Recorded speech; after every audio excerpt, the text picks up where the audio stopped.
Hello, friends, and welcome to the weekly moon update.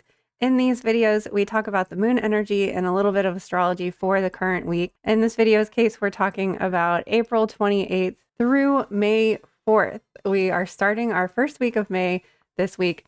We're also kind of still hanging out in the new moon energy, so we're kind of starting off this moon cycle this week. Even though we have a first quarter moon, it's not happening until the very end of the week. So we're having this like slow start, especially because we're starting off the week with Taurus energy, which is very slow moving, one step at a time kind of energy. So let's jump into the moon energy for this.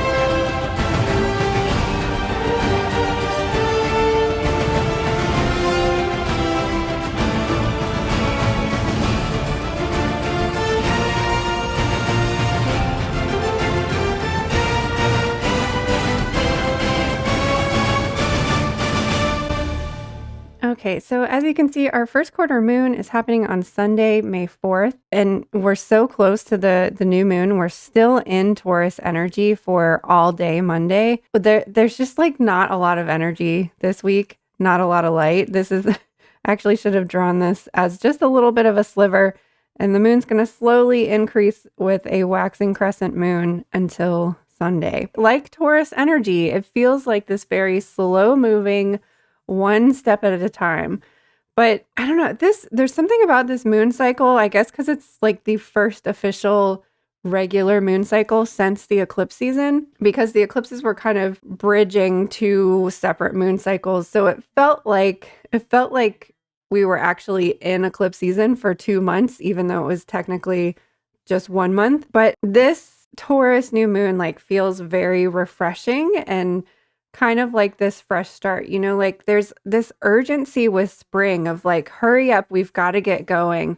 And Taurus just brings this grounded centeredness, heart centeredness that just feels good. Like there's no rush, there's no anxiety to it. It just is working with what you have, feeling confident with what you have. Taurus is very confident and just believing and knowing that they have all the resources that they need. If they don't, they know how to get those resources. And just knowing, I don't know, it's like this, it's almost like a claircognizant kind of thing of just trusting and believing and knowing that you have all of your needs met, you're gonna have all of your needs met, and just really moving forward with confidence. So that's kind of the energy of this week and this moon cycle. But this week is just very low energy, slow start kind of things. It might pick up a little bit with Gemini on Tuesday. You can see we're moving into Gemini very early in the morning. So that's going to hopefully put a little bit more pep in your step. Gemini is very fun and playful,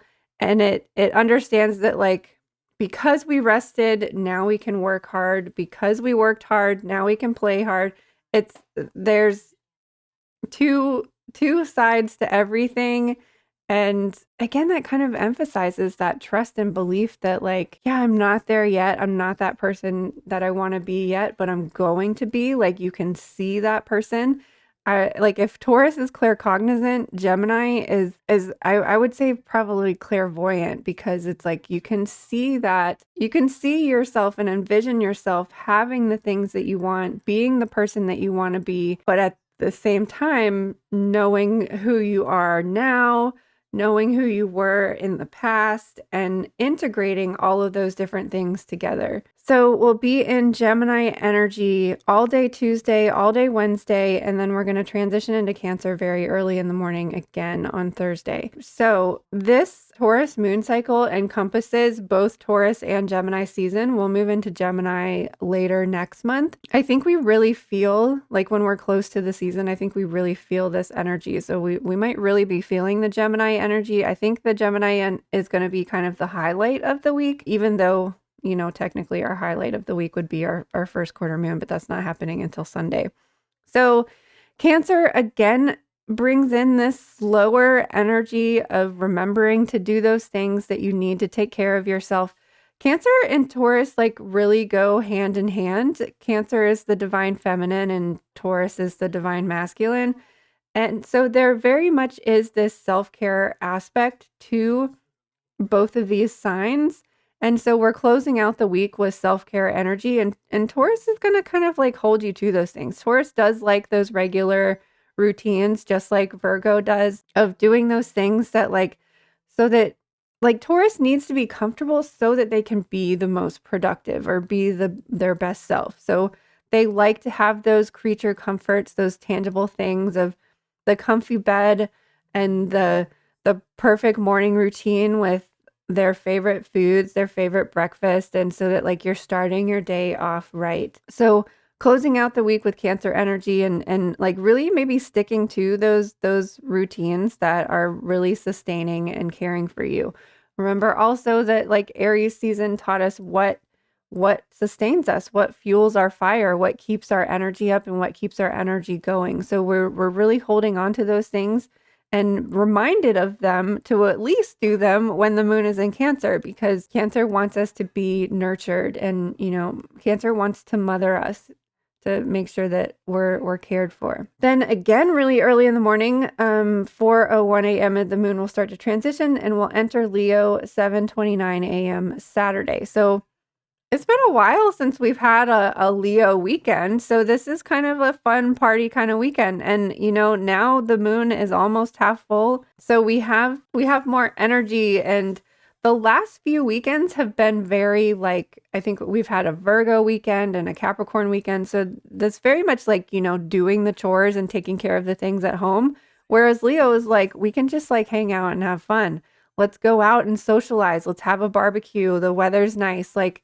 Leo's the life of the party. So we've been doing our spring cleaning the last few weeks, and now we've got a chance where the house is clean, we can have guests over and hang out and have fun and enjoy the weather outside and do outdoor activities with friends and family. So I had to double check. I was there's something that I feel like I'm missing about this week. There's something significant, and I don't know why I feel like there's so much emphasis on the Gemini energy.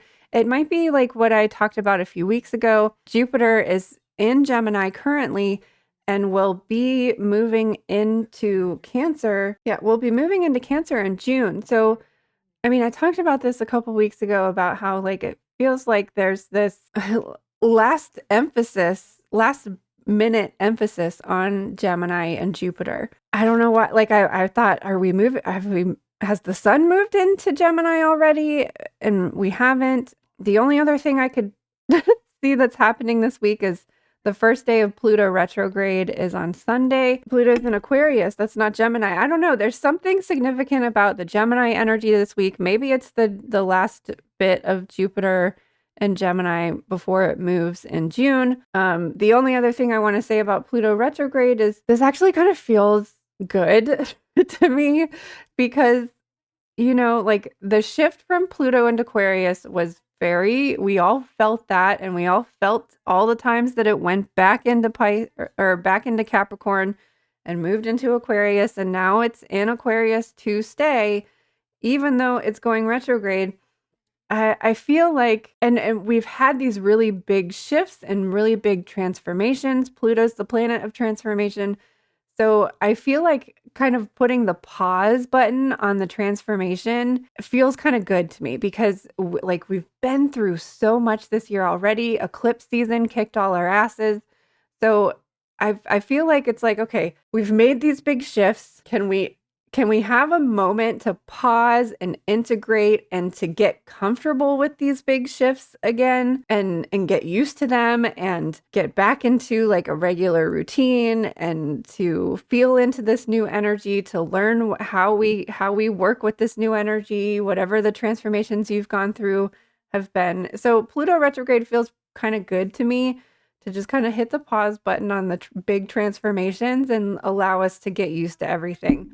It will be retrograde until the 13th. And you know what? This Pluto going retrograde is usually the start of retrogradapalooza, or it's usually one of the first planets to go retrograde. But I don't know if we're actually having a retrogradapalooza this year. I haven't looked far enough ahead. I think like because we've already had our Venus, we've already had our Mars, we've already had our Mercury. Mercury will go retrograde again later this year, but because it goes retrograde multiple times a year. But I I think we're not having a retrogradapalooza. It might just be the outer planets.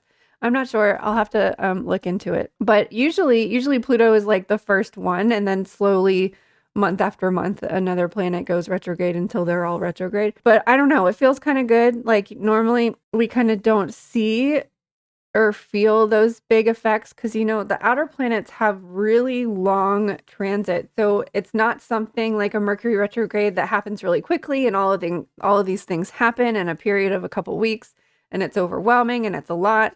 And everybody asks like, why is Mercury retrograde so difficult? I think it's because Mercury is really close to us. I think that like we feel its effect more intensely because we're closer to it, and because it's so quick. It's like this disruption is usually only a couple of weeks. So it's like all of these things, the potential of all of these things to happen in just a little bit of a time. So it feels like one thing after the other. But also because Mercury is the god. Mercury is the trickster god. Hermes is known for playing tricks on people. And so, like, making your technology not work when so much of our lives depends on technology, that's frustrating. It's annoying. It's a tricky thing to do. It's very kind of like April Fool's energy. So everybody asks me that all the time. So I just wanted to speak to it. Whereas a Pluto retrograde, we're not really going to feel. It's going to be more long and drawn out because it's from now until October. So it's like you have time to have some obstacle, come across some obstacle, and you have time to like overcome it and work through it. And whereas Mercury retrograde, it's like this is happening, and it's like a dumpster fire. Especially that last one. But okay, so I remembered I kept feeling like I was forgetting something today or for this week. And I remembered that it is Beltane week. And that is why there is this playful kind of energy happening, because May 1st is Beltane, which is when the veil is the thinnest, we're able to communicate with earth spirits, elemental spirits, and peek beyond the veil. This is the opposite time of year of Samhain and Halloween and Scorpio season. So it's the same kind of energy, but in fall, we're talking about releasing and saying goodbye and letting go. And it's interesting that the card, so I picked a fairy oracle card for Beltane, and we have the Lady of the Harvest, which her season is Samhain and Halloween and Scorpio season. Next week, we're going to have a Scorpio full moon. So see how we have these two balancing energies at opposite times of the year to kind of anchor and fortify the balance in the universe. So the keywords for this card are completion, grief, loss, harvest, and release.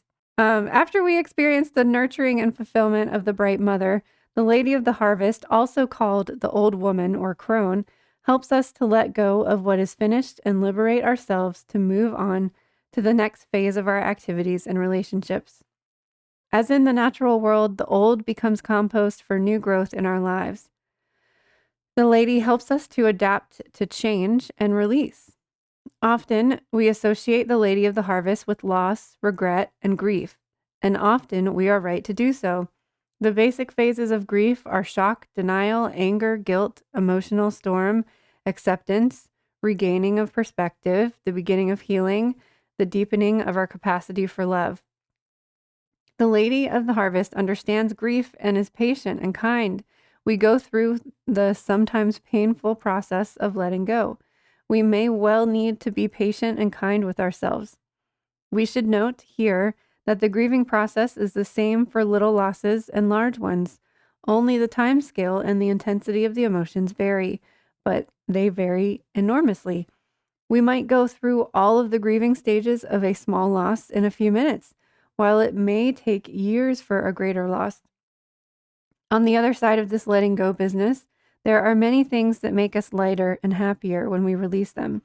Old traumas, tasks, or stages in our lives that we are glad to have finished, unhappy relationships, or feelings that cause us pain and inhibit our growth.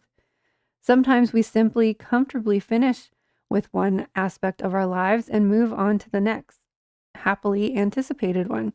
Such releases are cause for celebration, and the old woman joyfully celebrates with us. In this card, we see both the patient acceptance of loss and the joyful celebration of liberation.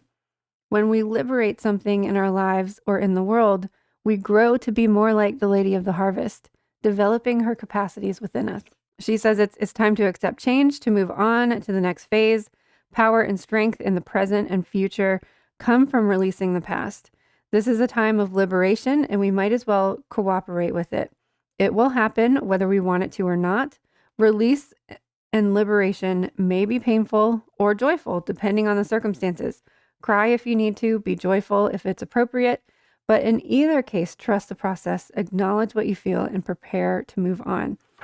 So I feel like this is speaking to this time of year where we are celebrating spring and celebrating just the fruitfulness, but also we're celebrating the end of eclipse. We're celebrating that release and that let go and that healing or transmutation or transformation or whatever it is, whatever process you had to go through over eclipse season. We have come to the end of it, and we are celebrating with this card that liberation and that freedom. So I knew there was something I was forgetting. Here's an extra card for this week, and happy Beltane to you all. There are cards that just come up so frequently. This card is one of the most frequent cards that comes up out of this deck. This is Wisdom of the Hidden Realms by Colette Baron Reed. It's like one of the oldest oracle decks that I have. And this card comes up all the time because it's reminding us to play and be joyful. So it's joyful activity, celebration of life, and abundance. And the image on the card here, it's a woman, fairy lady, who's like dancing in the sky. But when I look at it from a distance and like looking at it on the computer screen, I see like two people embracing in this image, but it's not. It's one person. She's just got her arm up, and that's like her sleeve. It kind of looks like the back of somebody's head, as if someone's embracing her. And the way her arm is kind of in front of her like this, it looks like somebody else is embracing her. Or at least, I don't know. I always think that when I pull this card.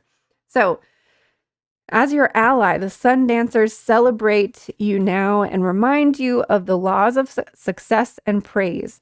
Anything you place your attention on will manifest and experience, so the laws are always perfect. Expect the best and praise it in advance. This unleashes the magic of mystical, magnetic energy, drawing circumstances to you to create the reality you envision. Give thanks in advance for the grace and goodwill of the divine. Be willing to dance the victory dance as if your greatest dreams are realized, and watch how easily things begin to fall into place. Stay positive and leave the timing up to the divine. All things are possible now. Dance the joy of being and celebrate your life and abundance today. So this card kind of encompasses the energy of Taurus that I was telling you about, how Taurus just believes that everything's going to work out for them. They believe that they're going to have their resources. They're usually really good at collecting resources, like having abundance.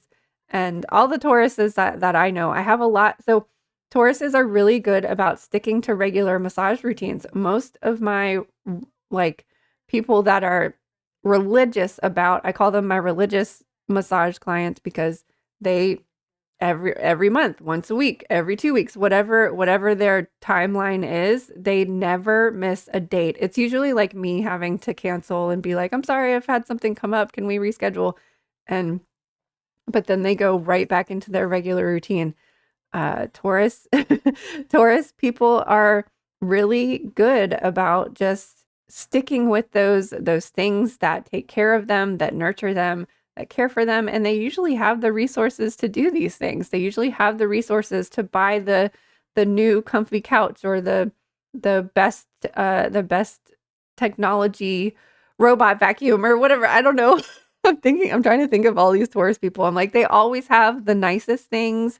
Everything's usually always clean and beautiful. They like, remember, Taurus is ruled by Venus, so they like beautiful things. They like things to be aesthetically pleasing, but also very comfortable and cozy. So this card is kind of encompassing what I was saying about how Taurus just believes that, like, yeah, this is going to work out for me. And that's what we teach spiritually about manifestation is you have to believe that you can obtain these things. So when we want to manifest something and all of those doubts come up of why we can't have it, these are the things that we need to work through. And this is what the moon can help us, can challenge these emotions, to release these emotions, heal these emotions, whatever these triggers, traumas, negative thoughts, doubts are that come up. The moon can help us transmute them and heal them and let go of them, so that we can be like these sun dancers and these Taurus people who believe that they deserve having all of the things that they want. So our crystal is interesting to me this week, a black onyx, because I do believe like black onyx is a Leo stone, and we've got our first quarter Leo moon today or this week. So black onyx is a stone that embodies inner strength, endurance, and persistence during the completion of challenging tasks. It's a stone of courage and concentration and helps stimulate focus and conserve vital energies. Black onyx also purifies your thoughts and inner monologue, helping you to think more positively, helping you to believe in the things that you want to manifest. So the affirmation for this card is, I accomplish my goals with courage and concentration. So this is very much like Taurus and Leo together, a first quarter Leo moon within a Taurus moon cycle, having that courage and confidence and belief. Also, like, focus is a very Taurus thing. Like, they're really good at like focusing and like getting the job done and stuff. And then we have a soul star chakra card. So we've got root and upper chakra happening, and that seems to be have been happening a lot lately. I think there's something to like needing to balance, all of the chakras. Don't just focus on your third eye because you want to be more psychic and you want to be more spiritual. We need to like be grounded in order to open our third eye. So, grace is your divine birthright. Grace is the gift of the divine to relieve you of suffering and bondage so that you can move fluidly and easily through all of life's chapters in peace. Let go of all struggles now, dear one, and rest in grace.